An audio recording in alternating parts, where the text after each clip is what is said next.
Hey guys, Money1235 here again. 2 videos in one day? Yeah, don't get used to this. I just had my very first hard listen of Blink-182's new album Neighborhoods, and I just wanted to tell you what I thought of it. Since the leak, many of my friends have said that this kind of sounds like an Angels and Airwaves album, and they've been really disappointed in this. And in the beginning I had to disagree. I was dancing along more than halfway through the album. I was thinking, yes, this is good. I'm so excited. This is a great album. I was drumming along to Travis Barker's crazy ass beats. It was so great. I was so happy. Wishing Well ended. The song Wishing Well ended.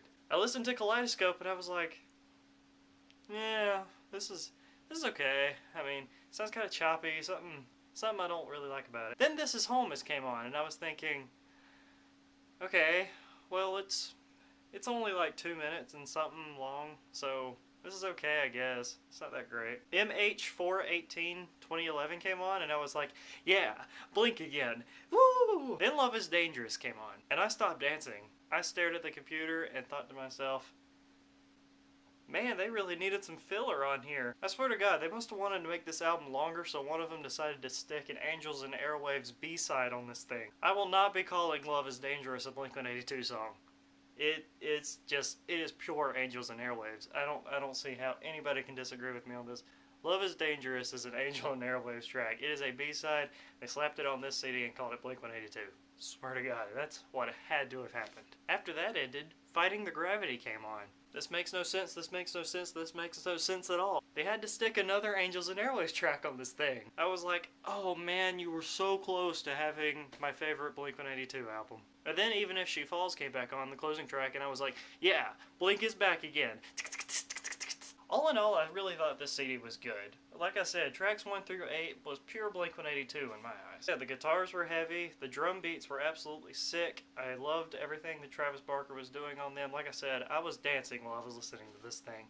I was sitting down, tapping my feet, the whole 9 yards. After track number 8, things just started slowly falling apart. The track MH418 2011, I thought that was really, really good. That was good. And the closing track, Even If She Falls, thank God they went out on a high note. Those 4 tracks right there just, I don't know. They didn't get me like the rest of the CD did. Another issue that I have with this thing is that some of the songs aren't as memorable. Like, if you told me how the song Natives went, I would have to literally sit here and think how the melody of that went. There definitely isn't a What's My Age Again type song on this thing. You know what I'm saying?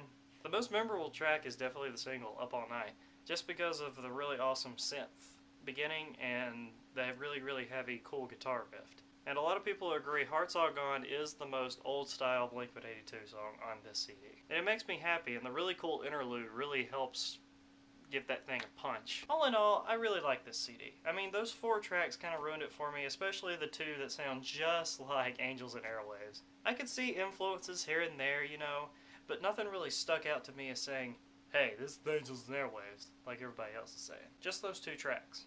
I don't know, I'm feeling a good 7 out of 10 on this thing. 7 out of 10 seems really fair. I don't think we'll ever really be able to replace the old Blink-182, but I'm glad that they got back together and I'm glad they did something else. After 8 years without a release, I just think people were expecting more of a return to the good old days, you know, when Blink were just pure punk rock. If they had changed up their style maybe like after this album, after they've kind of had a return back to like the old style Blink-182 like everybody was expecting and hoping for, then maybe it would have been a little bit more well received. But still, I'm glad they're back together.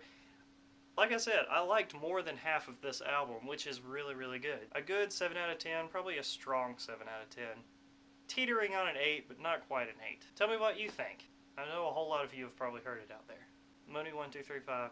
I'll see you later.